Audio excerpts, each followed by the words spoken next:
Welcome into NBA Now, right here on Chat Sports. I am your host, Chase Sr. Hit me up, slide in my DMs to talk hoops at Chase_Sr. It's the same handle on both Twitter and Instagram. Coming up on today's show, I cooked up a list of my top 10 players in the NBA, and it was seemingly impossible to put this list together, but a lot of thought and a lot of research went into it. That's not going to keep people from absolutely hammering me in the comment section, but anytime we can put people in shambles, it's always a good thing because we love to get people talking in the comment section.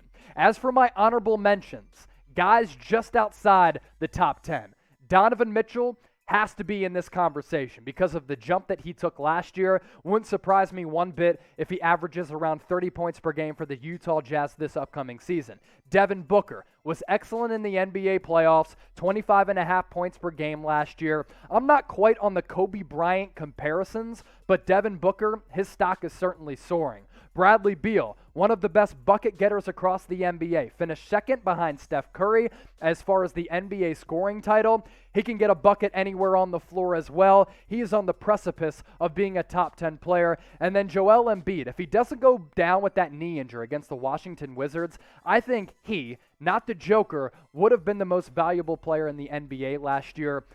Career highs in terms of three-point percentage. He shot almost 40% for a 7-footer. That's crazy. He's going to give you a double-double every night because he's an excellent rebounder. Also averaged 28.5 points per game. Those are the honorable mentions. And as for Kawhi Leonard, look, he's injured coming off a partially torn ACL. We'll talk about that in the next coming weeks and months here on NBA Now. Let's get to my top 10 players in the NBA. Coming in at number 10, it's Jayson Tatum. I think he is firmly in this list, in this category, as a top 10 player in the league. Because Jayson Tatum is a guy who can literally do everything on the court on both ends of the floor. His numbers last year, flat out ridiculous. And his numbers since getting drafted a couple years ago have continued to increase year after year. 27.5 points per game, a little less than 8 rebounds. He shot a ridiculous 49% from the floor and almost 40% from deep. That's very impressive considering the volume there for Jayson Tatum, and I think he is a prime MVP candidate going into 2021-2022. As for number 9, Damian Lillard. Some people might say he's not a top 10 player. Some might say he's too low. He could be a little bit higher. I'd probably side with you on any of those arguments. That's how closely contested this list is. Dame last year, the numbers were great, and he's been getting it done for a long time. He is a threat to put the biscuit in the basket as soon as he crosses half court. That was the case last year. Little less than 29 points per game, shot 45% from the floor, 39% from distance, and he is money at the charity stripe. Damian Lillard, the best clutch scorer in the NBA right now. At number 8, Anthony Davis. He's a little bit too injury prone and brittle for me because without the injuries, I think that he is a bona fide top 3 to top 5 player in the league. He's just simply not available enough, and those injury concerns, they're not just problematic during his tenure with the Los Angeles Lakers. They've been a problem since he came into the league throughout his tenure with the New Orleans Pelicans. You cannot deny the generational talent. He's an all-pro caliber player on offense. He's an all-pro caliber player on defense as well. His numbers last year went down because he came into training camp out of shape, and because of that, his numbers suffered. Still, though, numbers across the board at 22.5 points per game, 8.5 rebounds. He's a pretty good passer as a big man, shot 53.3% from the floor. Anthony Davis, a spectacular player. The only reason he's this low on this list is because of injury concerns. Nikola Jokic, the reigning NBA MVP. What he was able to do last year was phenomenal. And Nikola Jokic is just a fabulous basketball player. You look at him, you look at his body type, and you're like, Jokic is really just okay. How does he do what he does? Who cares? Don't body shame the cat because he can score it as a big man from all 3 levels, down in the low post, mid-range, very good touch from the outside, but is one of the best passers in the league, not just as a big man, overall passers in the NBA. That's why he won the MVP last year, and he's going to be in that conversation this upcoming season as well. So if you had to pick a big man to start your franchise with right now, Who would you go with? That's the question that I have for you right now. Is it Anthony Davis? Is it the Joker? Type AD for Anthony Davis. Type NJ for the Joker. Get those votes in the comment section right now. NBA Now is presented by our sportsbook partner, BetUS. Sports gambling continues to be legalized all throughout the United States, but BetUS, you can lay down some lettuce, get some wagers in, whether sports gambling is legal in your state or not. Go to chatsports.com/bet, enter the promo code CHAT125. You get a 125% deposit bonus, meaning if you put $100 in your account using that link as well as that promo code, you get $225 back. Maybe you want to lay some money down on some future NBA MVP odds. Here are the top 5. Luka Doncic, 4-1 odds. Steph Curry right behind him at plus 500. Giannis at plus 600. Joel Embiid at plus 700. LeBron James, sneaky good odds at 12-1. I might consider putting some money down on the King. Here's the deal, though. You have to use that link as well as that promo code, chatsports.com/bet. Enter the promo code CHAT125. Without that link and that promo code, that deal will not apply. Let's move ahead in this list with James Harden at number 6. I don't think people realize how good he was with the Brooklyn Nets last year after the sacrifices that he had to make. Now, I've never been a big James Harden guy because I don't really enjoy watching players, who dribble the basketball for 22 seconds of the 24-second shot clock, then throw up a desperation step-back three as a heave. But James Harden is a do-it-all player whose numbers are truly elite in all categories. He's a very good passer. He's a very good rebounder for a guard. Of course, his defense, less to be desired there. But James Harden off the dribble, James Harden on sidesteps and step-back threes, as well as getting to the cup, is one of the most efficient offensive players that we've really ever seen and one of the best bucket getters that we've seen throughout NBA history. And his numbers last year, still playing alongside Kevin Durant and Kyrie Irving, even though that trio only played 8 combined games in the regular season together, were very good. And James Harden, before he went down with that hamstring injury that really hampered him, a lot of people were talking about James Harden in the MVP conversation because KD and Kyrie missed so much time. Easy to see why. 24.5 points per game, more than 10 assists per night as well. And the fact that James Harden can still connect on 46.5% of his shots and almost 37% of his shots from distance, it really is crazy what he's been able to do for a long period of time. Now we get to the top 5 players in my list of the top 10 guys going into 2021-2022. Luka Doncic. His first 3 years have been straight up historic. And it's actually eerie to see how closely Luka's first 3 years compare to LeBron James. But the numbers up and down are very, very similar. LeBron's first 3 years in Cleveland, 26.5 points per game, 6.5 rebounds, 6.5 assists, little less than 2 steals per night, and he connected on 45.8% of his field goal attempts. Luka Doncic, on the other hand, 25.7 points per game, more rebounds, almost by 2 at 8.4. Assist numbers, they side with Luka Doncic.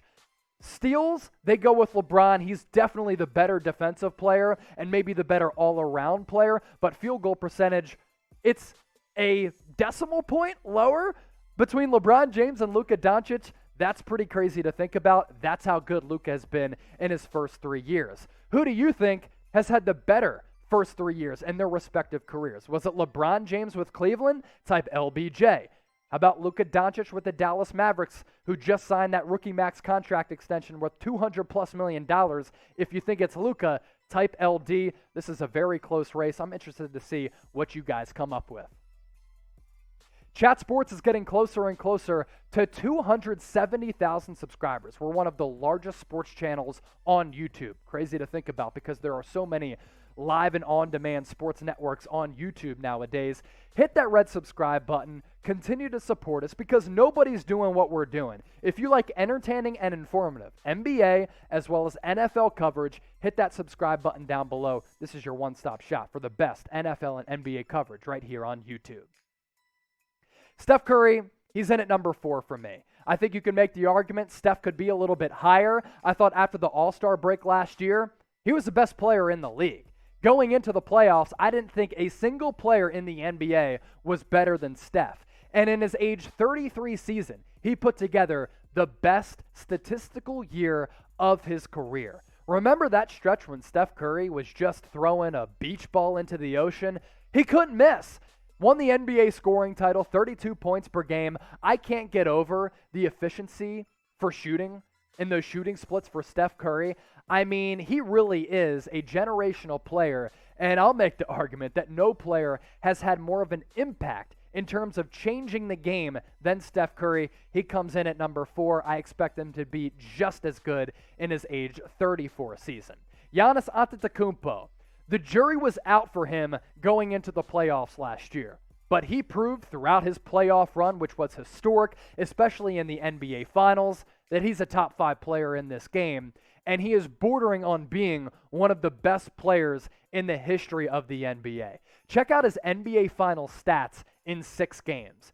They're so great, it's almost make-believe, it's downright stupid. 35-plus points per game, more than 13 rebounds, and he was getting it done on the defensive end of the floor as a rim protector and deflecting balls in the passing lanes, contributing 1.2 steals and almost 2 blocks per night, all highlighted by his Game 6 performance in which he dropped 50 points and was almost flawless from the free throw line. His playoff performances, his NBA Finals performances certainly catapulted Giannis for me into the top 5 status as far as players in the NBA. So do you think Giannis is an all-time great after the NBA Finals? Not right now, all-time great in the grand scope of things throughout the course of NBA history. Let me know. Type A for all-time, type W for he has work to do. Let me know right now. The king, he's still the king. LeBron James. He was playing like an MVP before he went down with that high right ankle sprain in March against the Atlanta Hawks. And he still has the propensity, the ability to impact games in a variety of areas. And LeBron James can play point guard for you. He can play the 2 guard. He can play small forward. He can play power forward. Shoot, he can lock down guys at the 5 position as well. And LeBron James last year, at 36 years old, he's going to be 37 in December, was putting up filthy numbers. And if you had to win a playoff series with any player in the NBA right now in this current moment, would you take anybody above LeBron James? You could probably make the argument and the debate that the answer to that would be no. 25 points per game last year, almost 8 rebounds, almost 8 dimes in almost 34 minutes per night. So when you get to the playoffs, LeBron James is playing about 40 minutes per night, and all of those numbers across the board, they increase. LeBron James ain't slowing down anytime soon. That's why he is the bionic man. To the much anticipated number 1 player in the NBA going into this upcoming season. It's Kevin Durant. In the NBA playoffs last year, KD was unconscious. He was unstoppable, and he has every type of move, every type of shot in his offensive pocket. He can get to anywhere on the floor. He can get a shot off from anywhere on the floor because he's hovering around 7 foot with that monster wingspan. And in the Olympics, there wasn't a player in the world who was able to stop KD. And if he wore a shoe size that was just a size shorter, I think the Nets could have been victorious in the NBA Finals last year if they knocked off the Milwaukee Bucks in that second round series. His averages last year, albeit in some limited time because of some injury issues, were just great. And Kevin Durant in a playoff series is due to go off for 40, 50 points any given night. This is the type of player where you hand him the keys to the car, you give him the basketball, you hop on his shoulders, and you say, KD, carry us. And I know injuries have been somewhat of a concern over the last couple of years as they've piled up here, but the recovery that he was able to make last year coming off the torn Achilles was really like something that I've never seen before. And I think you're going to see a better Kevin Durant this upcoming season because I think he's going to get more shot opportunities. I think he's going to be steadily more available on the court, and I think he could win MVP yet again. So I kind of posed a similar question just moments ago about who you take to win a playoff series right now. Let me ask you this before we get out of here. You have to win 1 game tonight. Who is going number 1 in your draft? Is it Kevin Durant? Is it LeBron James? Type K for Kevin Durant. Type L for LeBron. Get those votes in. And as always, thanks for watching NBA Now right here on Chat Sports.